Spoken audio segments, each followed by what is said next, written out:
काशीपुर नामक शहर में एक परिवार रहता था, जिसमें एक बूढ़ी माँ और उसका बड़ा बेटा श्याम, बड़ी बहू निशा, छोटा बेटा दिनेश, छोटी बहू रानी रहते थे।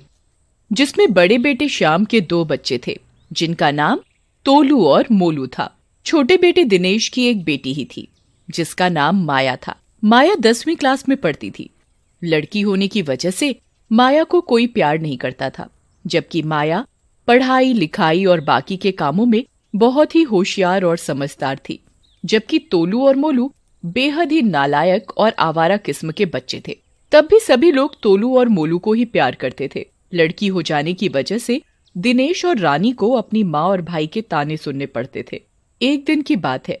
दादी देखो, मैं स्कूल में फर्स्ट आई हूँ। हाँ, तो कौन सा तुझे पढ़ लिख कर अफसर बनना है? करना तो तुझे घर का काम ही है, चाहे कितना भी पढ़ लो। आखिरकार जलाना तो चूल्हा ही है, बनानी तो रोटी ही है। अफसर तो मेरे तोलू मोलू बनेंगे। तभी तोलू और मोलू भी आ जाते हैं। आ गए मेरे लाडले, मुझे पता है इस बार तुम दोनों भाई स्कूल में जरूर फर्स्ट आए होंगे। तोलू और मोलू मुंह लटकाते हुए। नहीं दादी, हम फर्स्ट नहीं आए, बल्कि हम फेल हो गए। कोई बात नहीं, अब की बार अच्छे से पढ़ाई करना और फर्स्ट आना। दादी कुछ पैसे दो ना, कुछ चीज खानी है। ये ले बेटा, मेरा राजा बेटा। और दादी तोलू और मोलू को पैसे दे देती है। दादी मुझे भी दो ना पैसे, मैं भी तो स्कूल में फर्स्ट आई हूँ। आई बड़ी चल के, तुझे पैसे? काम धाम कुछ करना है नहीं, बस पैसे दे दो, चल जा यहाँ से। और माया रोती हुई दादी के पास से चली जाती है। फिर माया अपनी माँ के पास जाती है। देखो ना माँ, मैं इतने अच्छे नंबर लाई हूँ, तब भी दादी ने मुझे प्यार नहीं किया, उल्टा डांट कर भगा दिया। और तोलू मोलू को खूब प्यार भी किया और उन्हें चीज खाने के लिए पैसे भी दिए, और मुझे कुछ भी नहीं दिया।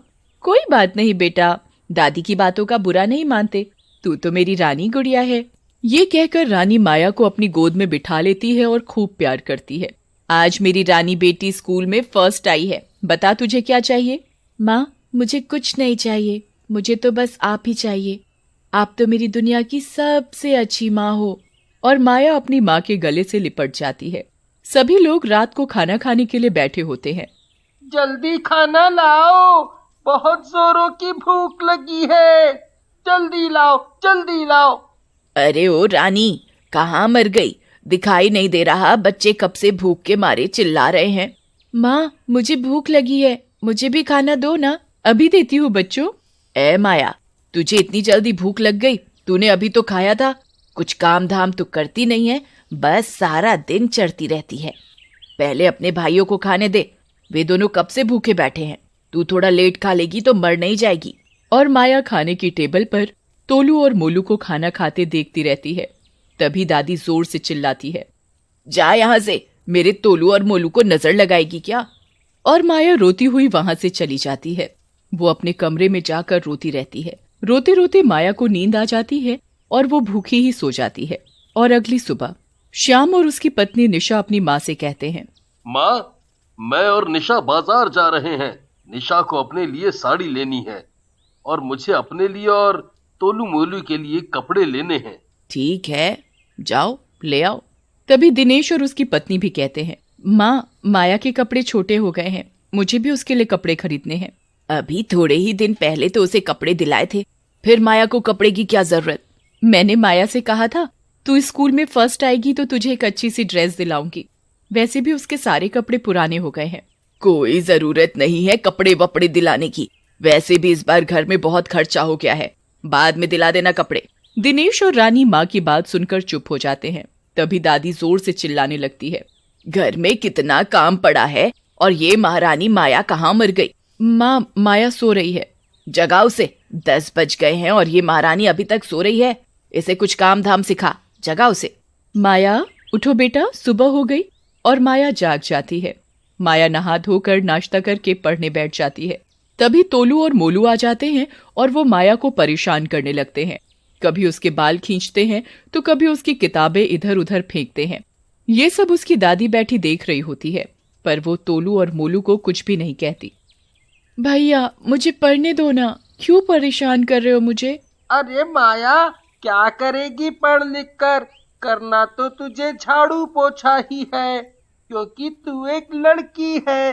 चल जा, घर का काम कर। क्या हुआ तो मैं एक लड़की हूँ? लड़की क्या लड़कों से कम है? मैं पढ़ लिख कर अफसर बनना चाहती हूँ। तभी माया अपनी दादी से कहती है, दादी देखो ना, तोलू मोलू भैया मुझे पढ़ने नहीं दे रहे।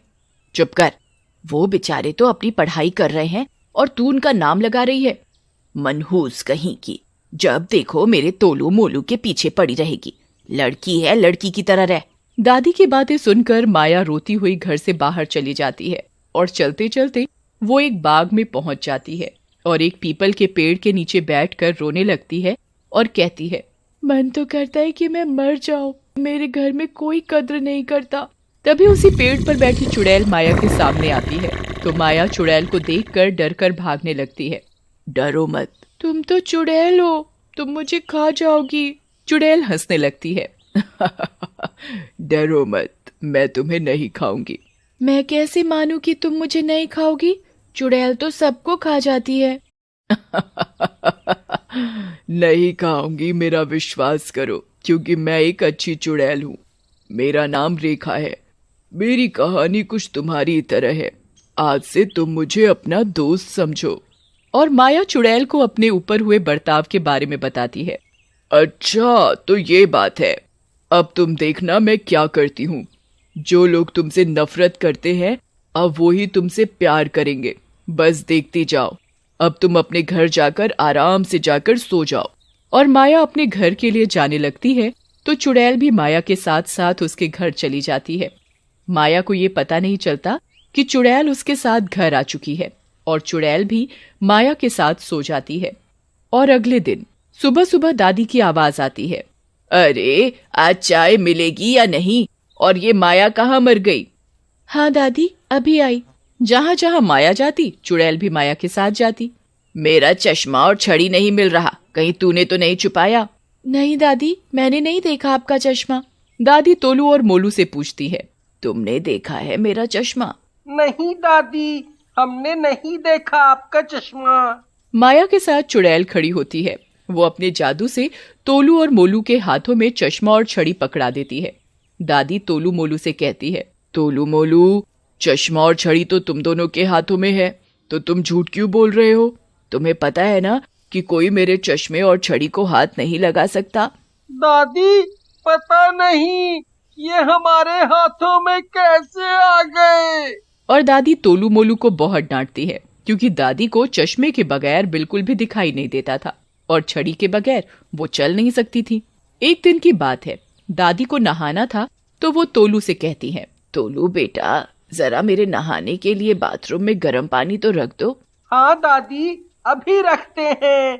तोलू मोलू बाथरूम में दादी के लिए गर्म पानी रख देते हैं, लेकिन चुड़ैल गर्म पानी को बर्फ जैसा ठंडा कर देती है और जैसे ही दादी नहाने लगती हैं तो जोर से चिल्लाने लगती हैं, मर गई रे, मार डाला, कोई तो बचाओ, इतना ठंडा पानी, आए रे, मर गई। तभी दादी के चीखने की आवाज सुनकर घर के सभी लोग और माया भी वहां आ जाते हैं और दादी को गर्म कंबल में लपेट देते हैं। माया जल्दी से दादी के लिए गर्म चाय बना कर लाती है। हाय रे, मार डाला इन नास पीटों ने, पहली बार तुम दोनों से कोई काम करवाया। माया होती तो मुझे कभी नहाने के लिए ठंडा पानी नहीं देती। माया दादी के मुंह से अपनी तारीफ सुनकर बहुत खुश होती है। अपनी तारीफ सुनकर उसे विश्वास नहीं हो रहा था कि दादी उसकी तारीफ कर सकती है। तभी चुड़ैल माया के सामने आती है और कहती है, मैंने कहा था ना, जो लोग तुमसे नफरत करते हैं वो ही तुमसे प्यार करेंगे। यानी ये सब तुमने किया है? तुमने तो कमाल कर दिया।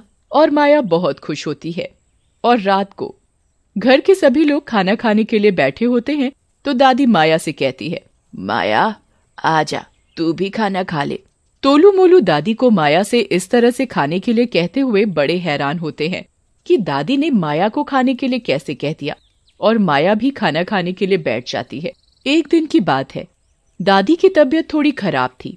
घर में तोलू मोलू और माया के अलावा कोई नहीं था।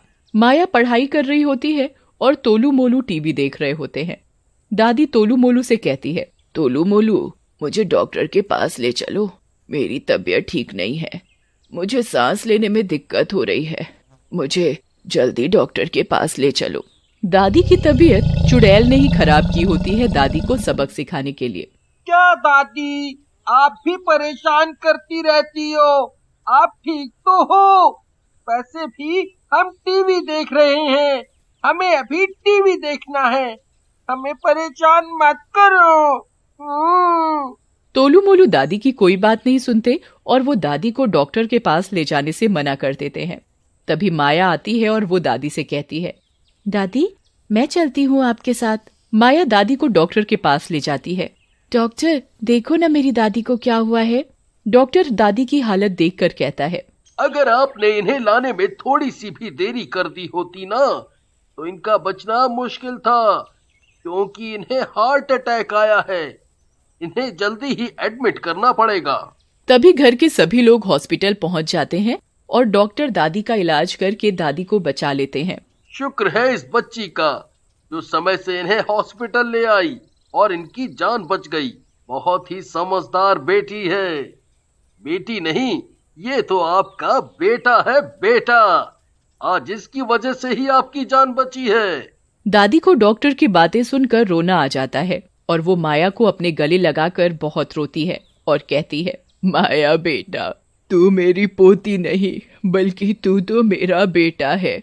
आज मेरी आंखें खुल गई कि बेटी भी किसी बेटे से कम नहीं है। मैं ना जाने कौन से भरम में जी रही थी।